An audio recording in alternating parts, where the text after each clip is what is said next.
The air was warm in Austin, Texas, with a late spring breeze brushing down Congress Avenue. The sidewalks buzzed with the usual rhythm of downtown life, young professionals rushing to catch their rides, cafe chatter floating into the streets, and the occasional clink of glasses from open patios. Robert Mitchell, a 57-year-old graphic designer turned small business owner, adjusted his sunglasses and strolled casually out of a bookstore. He had just picked up a vintage travel photography book, a guilty pleasure of his. Salt and pepper hair, broad shoulders, and a worn leather jacket gave him an effortlessly cool edge, although he never thought much of his appearance. Life had been fairly quiet since his divorce 5 years ago.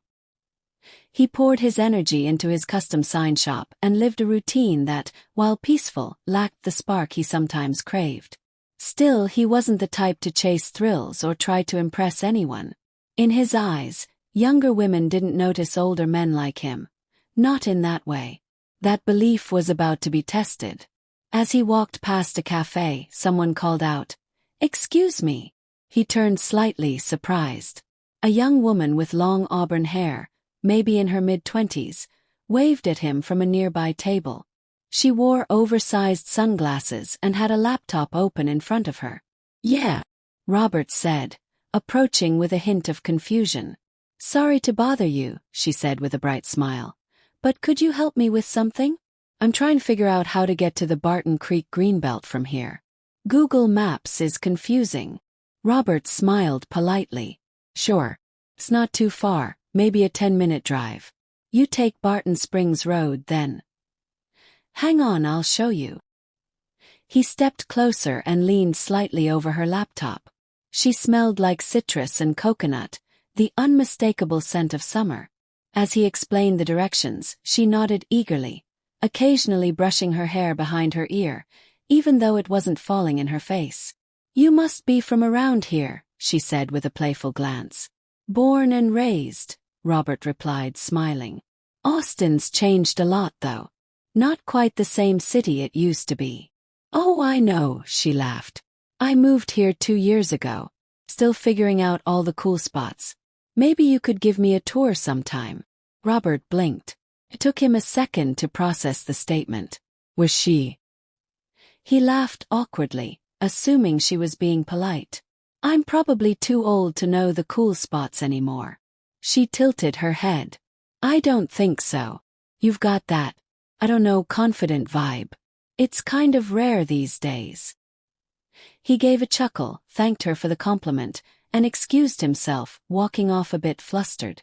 A strange flutter sat in his chest. That wasn't just a random question, was it?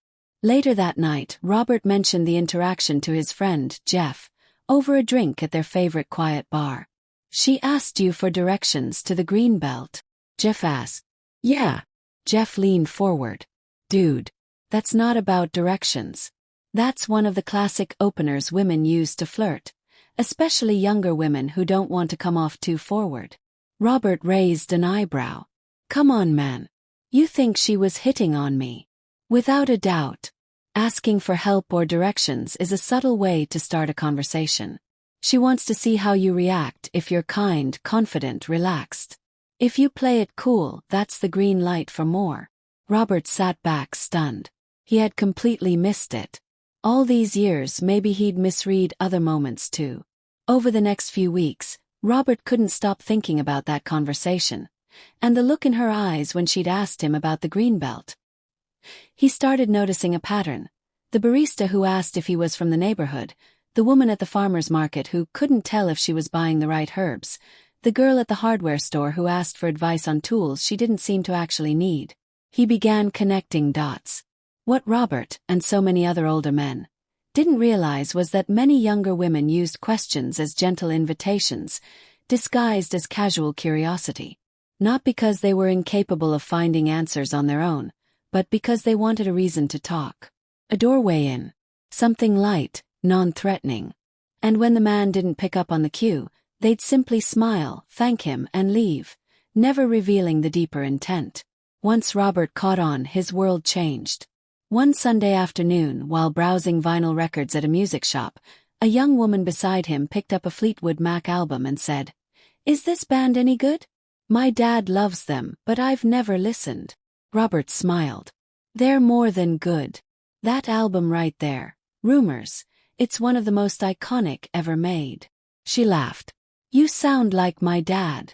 Robert almost brushed it off like he used to, but something in her voice, the way she lingered, the playful smile, told him this was more than a passing comment.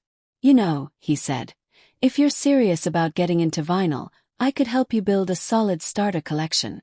I've got a few gems at home I wouldn't mind showing off. She raised an eyebrow. Are you inviting me over? He shrugged, amused. Only if you like good music. He grinned. I do. They walked out together not long after. Over the next year, Robert learned to listen differently. Not just with his ears, but with his intuition. Every time a young woman struck up a seemingly random conversation, about music, books, food, directions, he didn't just dismiss it as coincidence. He remained grounded and respectful, but open. It wasn't about being sleazy. It was about confidence, presence, and awareness. And more often than not, the questions weren't really questions at all. They were invitations. He dated casually, sometimes seriously. There was Emily, a yoga instructor who liked hiking and poetry. Jenna, a tattoo artist who adored old jazz. And Natalie, a pastry chef who swore Robert's hands were more attractive than any man her age. Not every encounter led to romance, but that wasn't the point. It was about recognizing connection when it appeared. And yet, the moment that stood out most to Robert didn't happen on a date. It was a quiet Tuesday afternoon. He was walking his golden retriever, Max, through Zilker Park when a young woman jogging by suddenly stopped, bent over catching her breath, and looked up at him. Hey, she said, slightly out of breath. Do you know if there's water anywhere around here?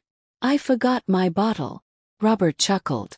There's a fountain just past that tree line. Want me to show you? She nodded, brushing sweat off her forehead. That would be great. Thanks.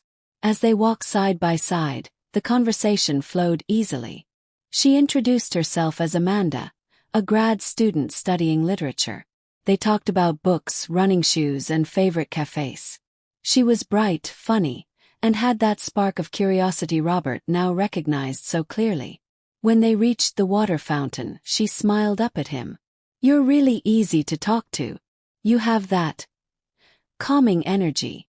Thanks, he replied, then paused. Can I be honest? Sure. You asking about the water, was that real? Or just a way to start a conversation? She laughed, not shy at all. A little of both. But mostly the second. He smiled, finally knowing exactly what to say. I'm glad you did. They exchanged numbers, and that afternoon, Robert went home with a grin on his face and a tail wagging Max by his side. In the end, it wasn't about tricks or tactics. It was about presence, understanding, knowing that sometimes when a young woman asks you,